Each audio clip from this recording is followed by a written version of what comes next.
This video has been made for journalists rather than the casual viewer. It shows the documents relating to the story and guides the viewer through them.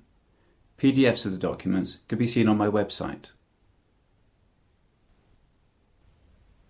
I've explained how the Criminal Cases Review Commission, the CCRC, were responsible for my wrongful imprisonment in 2011, and how they appear to have been part of a cover-up of a series of mistakes made by the CCRC, the CPS and others. In this video, I'm going to show you all the letters sent to me by the CCRC and other documents that justify my claims. I've included a section that shows the documents that led up to my involvement with the CCRC. I'll be doing a commentary as we go through it. For those who need to read the full documents, just pause the video as needed. Remember, as you've seen in the main video, the case is clear once the evidence has been examined properly. We start with a letter that denies me leave to appeal out of time in March 2009, when my lawyer got the automatic appeal period wrong. We can see that the court misleads me by stating that there's no further appeal. After that, I get the witness statements, as you can see, and ask to be allowed to appeal the original assault case again.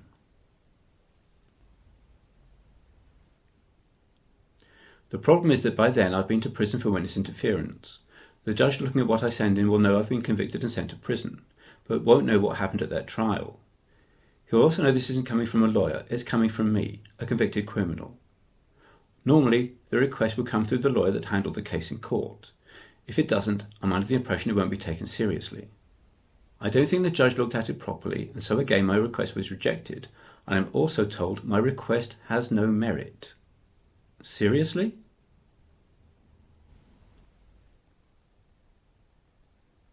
I then found out about the CCRC. This is the sort of case the CCRC is supposed to deal with, so I sent the assault case to them. My reasoning was that if I got that overturned, my innocence in the witness interference case would be proved. I couldn't send that case to the CCRC as it has to go through the Court of Appeal first. By then I was losing faith in the criminal justice system, so it seemed the best thing to do was send the assault case to the CCRC, a supposedly independent organisation. As the whole story is told in the main video, I'll go through the correspondence fairly quickly. This first letter is a routine acknowledgement of my application.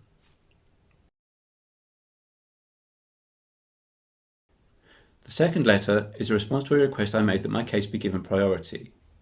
If my case was supported by the CCRC and sent to appeal, then the CPS would look at it again, realise a mistake had been made, and would not oppose my appeal in court. If all that could be done before the harassment trial came up, that wouldn't go to court either. As we know, that didn't happen. The CCRC messed up. My application was rejected, and because of that I ended up in prison again. The letter of the 1st of July is the initial rejection. I did have the chance to respond to this, but as they'd ignored irrefutable evidence of my innocence, there didn't seem to be much point.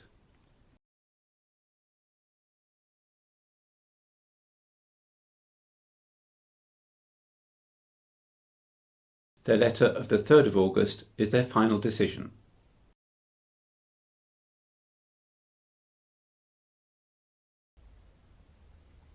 We now move on to 2013, and I write to the Chief Executive of the CCRC, Karen Neller, telling her how the CCRC's mistakes in 2011 had led to my wrongful imprisonment. Did I tell them about the campaign and the impact I'd had? I can't answer that question because I can't prove what I sent, but why wouldn't I send that stuff in? This is their standard response to an application. This is their response to my letter to Karen Neller. This is just sorting out some case numbers. Bearing in mind the CCRC had been responsible for my wrongful imprisonment, and the simplicity of the case, I had expected a very quick response. The matter could have been dealt with in a couple of weeks. That was not to be. I must have written to them about the continued delay and their ignoring of the circumstances. This is their response. The last letter shows that I'd asked for priority to be given to my case, as they were responsible for my wrongful imprisonment and it wouldn't take long to fix. By this time, I'd given up on them. I believed they were going for the cover-up. I asked if the transcript of the witness interference trial has been preserved. There's important evidence in this. Please read this letter. No, they hadn't preserved the records as they should have done. Delaying tactics. An increase in applications shouldn't affect my place in the queue. Time to try something new. At this point it was clear to me that the CCRC were going to cover up their mistake. That would be perverting the course of justice, a crime, so I reported that crime to the police. As you can see in this letter, it was hand-delivered to Newtown Police Station. You'll also see from the content that I wasn't expecting anything to come from this. Indeed, I state as much in the letter. What I'm actually doing is collecting evidence that the system is rotten. It would be nice if things worked properly, but they don't. It seems the police contacted the CCRC. I was asked by a young sergeant if I had representation, if I had a lawyer. If I had, I could be trouble. If not, I could be ignored. I didn't, so I was ignored, but that doesn't mean I didn't learn anything. At one point, a more senior officer told me he was too near retirement to take on the CCRC. That was fair enough, I could understand that. Not so much the long arm of the law, but the long arm of the lawyers. A lesson learned. I must have contacted the CCRC again at the same time I contacted the police. This is their response. Just a reminder, this is not complicated. If you deal with the original assault case first, everything else falls apart, and that case isn't difficult.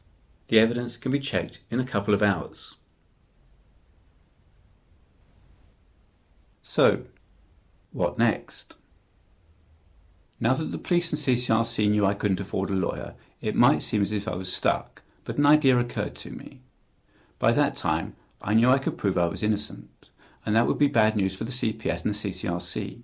It would be especially bad news for Ian Nicol, the CCRC Commissioner who had been misled in 2011. I don't mind if people make mistakes, the question is, will they put them right? So I wrote to him. He'd worked for one of the big accountancy firms, so I thought he'd be quite well off. Would he like to pay for a lawyer for me? Why not? He'd messed up, but I'll always give people a chance to put things right. Nichols didn't reply, but I did get this letter from the CCRC. It was clear that the person who wrote the letter had been misled about what I sent to Nicol, but that's okay. Nicol had been given his chance to put things right. At last, we're making some progress towards the rejection of my application. Were they questioning my mental health? Had the person who wrote the letter not been told the whole story? Nothing new there. At some point in here, I decided to call their bluff and wrote to Nicol again. He was also working for a charitable organisation, so I wrote to them, suggesting he wasn't a fit person to associate with. Needless to say, no action was taken against me, but I did succeed in provoking the CCRC into action. It brought things to a head and led to them rejecting my applications. These are their initial and final rejections. Lots of paper. I did have the chance to respond to this, but as they'd ignored irrefutable evidence of my innocence, there didn't seem to be much point.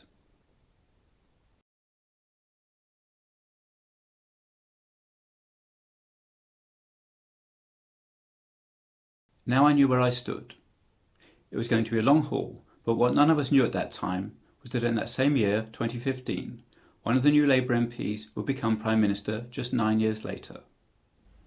That MP was a former head of the Crown Prosecution Service, Keir Starmer.